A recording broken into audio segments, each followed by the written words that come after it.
E aí, pessoal, beleza? Boa tarde. Começar mais uma semana de aulas aqui. Tava esperando o pessoal do caminhão do lixo passar aqui. Tinha um cara fazendo uma limpeza de uns matos aí com um negócio daquele que faz uma zoada da gota. Tava esperando passar para poder gravar essa aula para vocês. A gente vai dar continuidade ao estudo básico da química. Mas antes eu queria voltar na atividade da semana passada para fazer uma correção breve e alguns comentários mais pontuais, beleza? Deixa eu só achar aqui. Pronto. Deixa eu voltar para o começo. Beleza. Então, na primeira questão da atividade passada, eu pedi para você caracterizar corretamente algumas mudanças de estado, né? E a primeira era a fusão. Então, fusão é a mudança de estado de uma substância, onde a substância passa do estado sólido para o estado líquido. Beleza? Solidificação, na letra B, é o contrário. É quando a substância ela passa do estado líquido para o estado sólido. Certo? A vaporização, na letra C, é quando uma substância ela sai do seu estado líquido e passa para o seu estado de vapor, para o seu estado gasoso. Tá? Na letra D, a liquefação, que em alguns livros de vocês vem também como condensação, você pode encontrar das duas formas, tá certo? É quando a substância ela passa do seu estado gasoso para o seu estado líquido. E por último, a sublimação. A sublimação é quando uma substância ela muda de estado saltando fases. Então ela pode saltar geralmente do sólido para o gasoso. Tá? Alguns autores chamam de sublimação também quando a substância volta do gasoso para o sólido. Outros autores já chamam de ressublimação ou dessublimação. Então essa designação vai variar um pouco, tá certo? Mas em suma, a sublimação é quando você tem saltos de estado físico, é quando você muda de um estado extremo para outro sem passar pelo estado intermediário. Tá certo? No número 2, eu dizia o seguinte, era uma pergunta. É possível afirmar que em quaisquer condições as temperaturas de fusão e de ebulição das substâncias serão sempre constantes? Há controvérsias. Por quê? Se for uma substância pura e eu tiver uma estabilidade de pressão, se a pressão não se alterar, aí eu vou ter um cenário em que as temperaturas de fusão e de ebulição serão constantes, tá? Mas não é em qualquer condição. Se eu tiver uma condição em que eu estou tendo variações de pressão, aquela temperatura de ebulição ou aquela temperatura de fusão vão ser constantes? Não, porque a gente já viu que pressão é um fator que altera a temperatura, né? Se eu tiver mistura de substâncias, eu vou ter uma condição em que temperatura de fusão e temperatura de ebulição vão ser constantes? Não. Então, quando é que eu vou ter temperatura de fusão e temperatura de ebulição constantes? Quando eu tiver um cenário em que não há alteração de pressão e quando eu estiver falando de substâncias puras. Beleza? Respondido isso, a terceira questão era bem legal. A terceira e a quarta eram muito parecidas. Eu te dava uma temperatura hipotética do ambiente e te dava 3 substâncias e perguntava em que estados físicos eu encontraria essas 3 substâncias naquele ambiente com aquela temperatura. E eu te fornecia para isso tanto a temperatura de fusão quanto a temperatura de ebulição daquela substância. Então, na questão 3, eu tinha lá um ambiente hipotético em que a temperatura seria de menos 127 graus.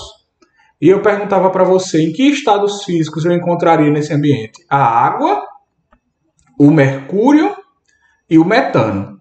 Então veja bem, eu tenho ali menos 127 graus. Essa vai ser a temperatura do meu ambiente, do meu ambiente hipotético. Qual é a temperatura de fusão da água? 0 grau. E a de ebulição? 100 graus. Perceba que essa temperatura aqui é menor que a temperatura de fusão. Então a água ainda não entrou na fusão, na mudança fusão. Ela estaria sólida nesse ambiente. O mercúrio tem uma temperatura de fusão de menos 39. Então, em menos 39 ele começa a derreter. Só que perceba que está mais frio do que isso, ó, menos 127. Então significa dizer que o mercúrio ainda não entrou em fusão. Se ele não entrou em fusão, ele estaria sólido também. Já o metano, ó, ele entra em fusão, ele derrete a menos 182. E ele entra em ebulição, ele passa a ser gás em menos 162. Essa temperatura aqui está mais alta, menos 127. Está mais alta que menos 162. Significa dizer que o metano aqui já ferveu, já virou gás. O metano aqui estaria em estado gasoso. Então a água estaria sólida, mercúrio também sólido, e o metano estaria gasoso. Na segunda questão, eu mudo algumas substâncias e mudo também a temperatura. Enquanto na terceira aqui era menos 127, na quarta eu tenho 178 graus positivos agora, bem quente. Né? Como é que estaria o iodo? O iodo, ó, ele tem uma temperatura de fusão de 114 graus. Então, se ele se funde a 114 graus, a 178 ele já derreteu, já. Então, eu já não posso ter ele sólido aqui. Vamos ver se ele está líquido ou gasoso. Quando é que ele começa a evaporar? A 184 graus. 84 graus. Eu estou a 178, então ele ainda não começou a evaporar. Ele está líquido, mas ainda não entrou na fase de vapor. Então, eu tenho aqui o iodo em estado líquido. Beleza? O meu mercúrio. O mercúrio ele entra em fusão, ele passa para o estado líquido a menos 39. Eu já passei, né? Eu estou com 178. Vamos ver se ele já ferveu? Se ele já entrou em ebulição? Não. Ele entra em ebulição em 357. Então, ele também vai estar a essa temperatura de 178 graus em estado líquido. Beleza? E o cloreto de sódio? O cloreto de sódio é o sal de cozinha que a gente utiliza em casa. O ponto de fusão do cloreto de sódio é 801 graus. Eu estou aqui num ambiente que tem 178. Então, o cloreto de sódio nem entrou em fusão ainda. Ele nem começou a derreter. A essa temperatura de 178 graus, o cloreto de sódio estará sólido. Beleza? Então, eu vou ter aí iodo líquido, mercúrio líquido e cloreto de sódio sólido. Certo? E na última questão aqui, eu te pedi para fazer o cálculo de densidade. Como é que você faz cálculo de densidade? Simplesmente você vai pegar a quantidade de massa e dividir pela área ocupada. Aqui eu teria platina, 43 gramas em 2 centímetros cúbicos. 43 dividido por 2, você teria 21,5 gramas por centímetro cúbico. Seria a densidade da platina, 21,5. Enxofre, 6,21 gramas de enxofre em 3 centímetros cúbicos. Quando você divide 6,21 por 3, você vai ter 2,07 gramas por centímetro cúbico. É a densidade do enxofre. Tá? Mercúrio, eu tenho 54 gramas de mercúrio em 4... Eita, aqui ó, é centímetro cúbico, tá? Falta um Czinho aqui, erro de digitação. Então eu tenho 54 gramas de mercúrio divididos por 4 centímetros cúbicos. Eu vou ter aí 13,5 gramas por centímetro cúbico. É a densidade do mercúrio. A água está super fácil. Tem 1 dividido por 1. Quanto é 1 dividido por 1? 1. Então, a densidade da água é de 1 grama por centímetro cúbico. E o sódio, aqui eu vou ter ó, 194 gramas em 2 centímetros cúbicos. 194 dividido por 2, 0,97 gramas por centímetro cúbico. Belezinha.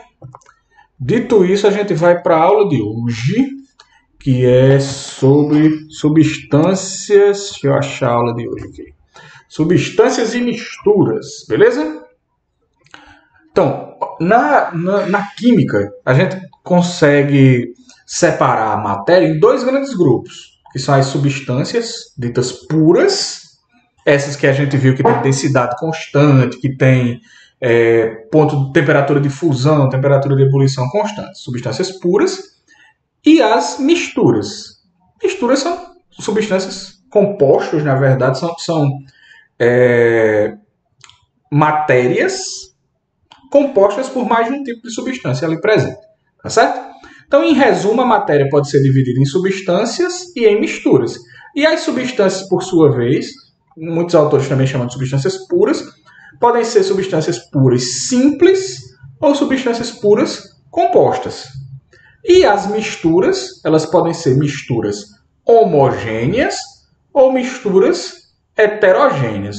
Então vamos tentar entender qual é a diferença desses tipos de matéria. Como é que a gente pode diferenciar corretamente esses tipos de matéria, tá? Então vamos lá. Uma substância pura simples, ou simplesmente uma substância simples, dependendo do autor, ele vai chamar de substância pura simples ou substância simples. É aquela substância que é formada apenas por um tipo de elemento, tá? Então todas as moléculas daquela substância, elas são formadas por um único tipo de átomo. Você não vai encontrar átomos diferentes compondo aquela substância.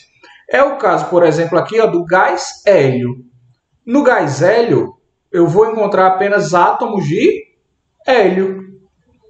Tá? No gás oxigênio, eu vou encontrar 2 átomos em cada molécula. Eu só vou encontrar 2 átomos do elemento oxigênio. Tá? Então, eu não encontro aqui elemento nenhum, além do oxigênio. O fósforo. No fósforo, eu vou encontrar 4 átomos, mas 4 átomos apenas do elemento fósforo. Eu não tenho átomos de elementos diferentes. Tá? No enxofre, eu vou encontrar 8 átomos, mas eu vou encontrar 8 átomos de que elemento? Apenas do elemento enxofre. Então, quando eu tenho uma substância formada apenas por um tipo de elemento químico, eu digo que aquela substância é uma substância simples. Eu posso chamar também de substância pura simples. Beleza? Então percebam. E quando eu vou representar, eu vou utilizar apenas um tipo de elemento. A representação do gás hélio é HE. Oxigênio é o O2. Eu tenho 2 átomos, mas apenas de oxigênio. O fósforo é o P4. Eu tenho só elementos de fósforo. Eu tenho 4 átomos só de fósforo. Aqui eu vou ter 8 átomos, mas apenas de enxofre. Então, são substâncias formadas apenas por um tipo de elemento químico, beleza? Então, eu tenho substâncias puras simples. Uma substância pura composta, ela é formada por mais de um tipo de elemento, beleza? Então, quando eu tenho na molécula que constitui aquela substância, eu tenho um tipo apenas de substância, mas a molécula que constitui aquela substância é formada por mais de um elemento químico. Aquela substância não está misturada com nada, ela continua pura. Mas a molécula que constitui aquela substância pura é formada por tipos diferentes de elementos químicos. É o caso aqui da água, famosa, né? Molécula que eu acho que é a molécula que vocês escutam falar desde pequenininhos, o H2O. Por que é H2O? Porque eu vou ter na constituição de uma molécula de água 2 átomos de hidrogênio, H2, associados a um átomo de oxigênio. Que substância é essa aqui? É a água. Só que ela é formada por elementos diferentes. Continua sendo água pura, é só água. Só que na molécula que constitui a água, eu tenho elementos diferentes. Eu vou ter tanto a presença do elemento oxigênio, quanto a presença do elemento hidrogênio. Então, essa substância pura aqui, ela é sim uma substância pura, mas ela é uma substância pura composta. Por quê? Porque aqui, nas substâncias puras compostas, eu vou ter a presença de mais de um tipo de elemento químico, tá? O ácido clorídrico, por exemplo, que é o ácido que a gente fabrica no nosso estômago para a digestão dos alimentos. Esse ácido clorídrico ele é formado por um átomo de cloro. Cada molécula aqui é formada por um átomo de cloro associado a um átomo de hidrogênio. Quantos elementos químicos diferentes eu tenho aqui? 2, né? O cloro e o hidrogênio. Então, nesse caso aqui, apesar de ser só uma substância, só ácido clorídrico, é uma substância pura, mas eu tenho uma substância pura composta, porque ela é formada por elementos atômicos diferentes. Eu tenho aqui cloro e hidrogênio, beleza? CO2 que a gente emite na nossa respiração. A gente inspira oxigênio e libera na expiração o CO2, que é o dióxido de carbono. Por que dióxido? Porque eu vou ter 2 átomos de oxigênio associados a um átomo de carbono. Dióxido de carbono é uma substância pura? É. Mas ela é uma substância pura composta, porque na molécula que constitui o dióxido de carbono eu vou ter elementos diferentes. Eu vou ter aqui, oxigênio e carbono. Tanto que na representação aqui eu vou ter o CO2. Eu tenho um átomo de carbono associado a 2 átomos de oxigênio.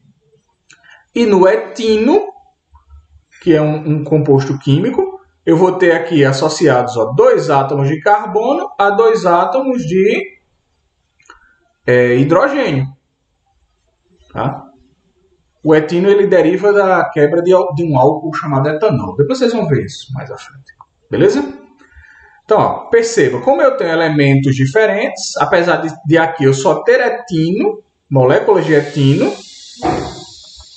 apesar de só ter moléculas de etino, essas moléculas elas são formadas por átomos diferentes.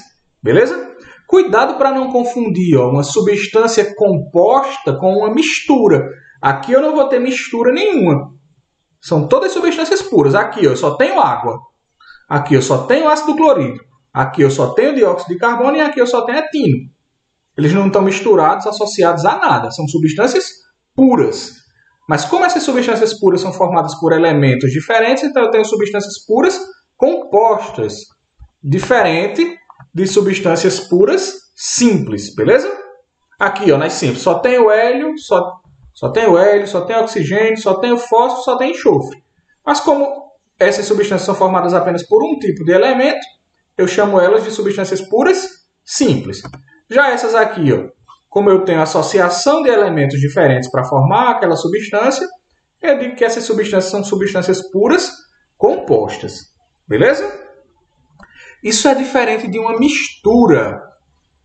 A partir do momento que eu associo substâncias diferentes, independente delas serem simples ou delas serem compostas, quando eu associo substâncias diferentes, moléculas diferentes, aí eu passo a ter uma mistura. Então, aqui nas substâncias puras, eu vou ter padrões bem estabelecidos de temperatura, preservando, obviamente, a pressão constante. Mas eu vou ter temperatura de ebulição constante, temperatura de fusão constante e densidade constante. Porque eu estou falando de substâncias puras, independente delas serem substâncias simples ou substâncias compostas.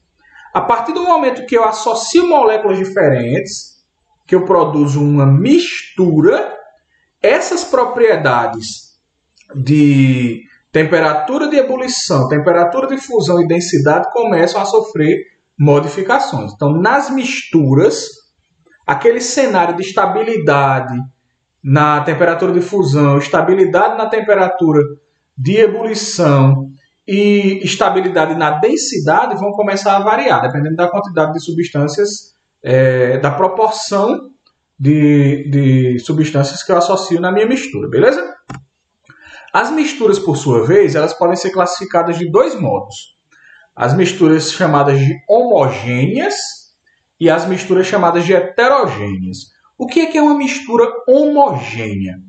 Uma mistura homogênea é aquela mistura em que eu tenho substâncias associadas, mas eu não consigo visualmente diferenciar essas substâncias. Eu tenho uma única fase, um único aspecto. Então, quando eu olho aquela substância, eu não consigo diferenciar onde começa uma, onde termina essa daqui e começa a outra. Tá? Apesar de ter moléculas diferentes associadas, eu não consigo enxergar diversas fases. Eu só consigo enxergar uma fase. É o que acontece, por exemplo, no ar que a gente respira. No ar que a gente respira, a gente tem lá 78% de nitrogênio, 78% de nitrogênio, 21% de oxigênio, tá? E ainda vou ter aí mais 1% mais ou menos de outros gases, monóxido de carbono, dióxido de carbono, gases chamados de gases nobres, né? Argônio, xeônio, hélio, hidrogênio e tudo mais. Então eu vou ter diversos outros gases, mas quando eu olho para o ar, eu não consigo enxergar essa diferença. Por mais que eu tente observar as moléculas que compõem o ar, eu não consigo diferenciar esses elementos naquele gás, naquela quantidade de gás que eu estou analisando. Então, o ar que a gente respira é uma mistura homogênea, porque eu vou ter diferentes substâncias. Eu vou ter gás nitrogênio, gás oxigênio, diversos outros tipos de gases, né, misturados, né, nesse montante que é o ar, mas eu não consigo diferenciar essas substâncias. Eu só consigo enxergar uma fase, um aspecto, certo? Então, quando eu só consigo enxergar um aspecto, eu estou tratando de substâncias, de misturas, chamadas de misturas homogêneas. Eu só enxergo um aspecto. É o que o álcool que a gente utiliza na nossa casa, né? O álcool comum de casa, o álcool hidratado. Ele é composto por uma mistura de álcool, etanol, né? 95,5% de etanol, e 4,5% de água. Então, eu vou ter etanol misturado com água. As moléculas estão lá misturadinhas. Só que se você pegar um pouquinho de álcool e colocar lá no recipiente, você vai conseguir enxergar onde está o álcool, onde termina o álcool e começa a água? Não, né? Você enxerga um único aspecto, uma única fase. Então, quando eu enxergo apenas uma fase na substância, eu digo que aquela mistura de substâncias é uma mistura homogênea, beleza? Cuidado para não confundir, porque às vezes certas substâncias aparentemente parecem ser homogêneas e não são, são heterogêneas, né? Você a olho nu não consegue observar a diferença, mas no microscópio você consegue. Nas misturas homogêneas de verdade, você não consegue nem no microscópio diferenciar o que é onde começa uma fase e onde termina outra. Se você colocar uma gotinha de água no microscópio e começar a olhar lá, você vai ver que você não sabe onde é água e onde é álcool. Não tem como diferenciar observando, tá? Agora, se você colocar uma gotinha de sangue no microscópio, você vai ver que algumas partes são líquidas, outras partes são células. Então, o sangue, apesar da gente olhar assim e parecer uma mistura homogênea, na verdade ele não é. Ele é uma mistura heterogênea, porque se eu colocar ele no microscópio, eu vou saber o que é um hemácio, o que é um glóbulo branco, o que é plasma. Eu consigo diferenciar fases diferentes, desde que eu tenha esse recurso. Uma mistura homogênea de verdade, você não consegue diferenciar as fases, tá? Numa mistura heterogênea, que é essa que a gente vai ver agora, você consegue diferenciar fases. É o que acontece, por exemplo, aqui, ó, quando eu coloco óleo e água. Eu vou ter uma fase aqui composta por água, né? Que eu consigo visualmente diferenciar com muita facilidade da fase que vem aqui em cima, que é composta por óleo. Tá? Quando eu coloco água misturada com areia, eu consigo muito facilmente diferenciar a fase composta por areia, nessa mistura, da fase composta por água. Nem toda mistura precisa ser líquida. Quando você pega uma pedra de granito, por exemplo, já viu que o granito ele tem, ele é todo pintadinho, você consegue diferenciar vários minerais, um mineral mais escuro, um mais clarinho. Então você, observando uma pedra de granito, você tem uma mistura heterogênea. Você consegue observar no granito o que é quartzo, o que é mica, o que é feldespato, né, que são os minerais que compõem a estrutura daquela rocha. Então a pedra de granito é uma mistura heterogênea. Lembrando que misturas heterogêneas você enxerga mais de uma fase, você percebe aspectos diferentes naquela mistura. Já numa mistura homogênea verdadeira, você não consegue observar essa diferença de fases. Então você enxerga toda a mistura como sendo monofásica, né? como tendo apenas um aspecto. Você não consegue diferenciar onde começa uma substância, onde ela termina para começar a outra. Tá certo? Então, no fim aqui, para resumir a nossa aula de hoje, a gente tem sobre substâncias puras e misturas, que a substância pura ela apresenta na sua composição apenas um componente atômico, tá? A mistura homogênea ela tem mais de um componente atômico, tem mais de um componente molecular mas ela se apresenta na mesma fase. Então, apesar de eu ter substâncias diferentes, eu só enxergo uma fase. E eu posso ter no sistema heterogêneo uma substância pura. Isso aqui eu não falei para vocês, isso é uma coisa interessante. Eu posso ter um sistema heterogêneo de substância pura. Olha que coisa legal. A água que a gente consome em casa, água mineral ou água de torneira, por exemplo, ela é uma substância pura ou ela é uma mistura? Ela é uma mistura, porque ali a gente tem associado cloro, a gente tem ali associado outras substâncias de tratamento, a gente pode ter micro-organismos, por mais que você não esteja vendo, né? Então ela é uma mistura, diferente da água destilada. A água que eu utilizo em laboratório, que eu isolo, que fica apenas água, é uma substância pura. A água de torneiro, a água mineral associada a sais e associada a outras substâncias, é uma mistura, tá? Substância pura, água destilada. Água de torneira, mistura.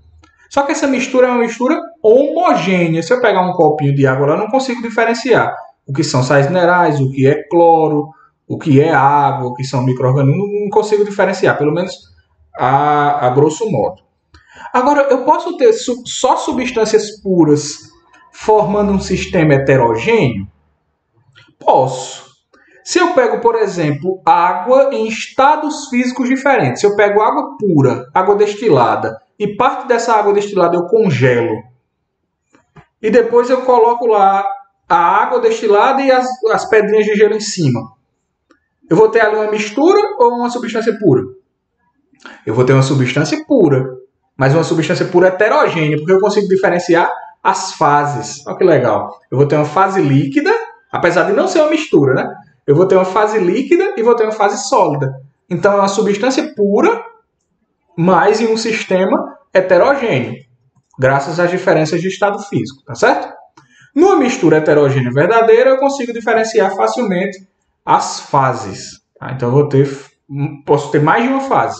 Não preciso necessariamente ter apenas duas fases. Quando você mistura, por exemplo, água, areia, óleo e serragem, pó de madeira, você tem 4 fases diferentes.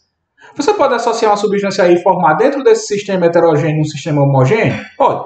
Se você mistura, por exemplo, água com uma pitada de sal, você tem uma mistura homogênea. Se você acrescenta ali óleo, você tem uma mistura agora heterogênea. Tá? Mas você não consegue, você consegue separar a água, o óleo do resto dos componentes, mas você não consegue separar a água do sal. Água e sal constituem naquele sistema uma mistura homogênea, mas quando você acrescenta o óleo, o sistema todo passa a ser uma mistura heterogênea. Tá? Nas nossas próximas aulas, a gente vai dar mais exemplos desses tipos de misturas, porque a gente vai começar a estudar métodos de separação dessas misturas. Então, vai ficar mais fácil para vocês a compreensão, beleza? Então, pessoal, vocês vão receber agora o material, a apostilazinha com o exercício. Por favor, tentem me enviar no prazo esse exercício, aquele mesmo esquema que eu falo para vocês toda semana, né? Me envio no prazo, para que a gente não atrase em nada, tá certo? Espero que vocês tenham gostado da aula e a gente fica por aqui. Semana que vem a gente volta, se Deus quiser. Valeu, tchau.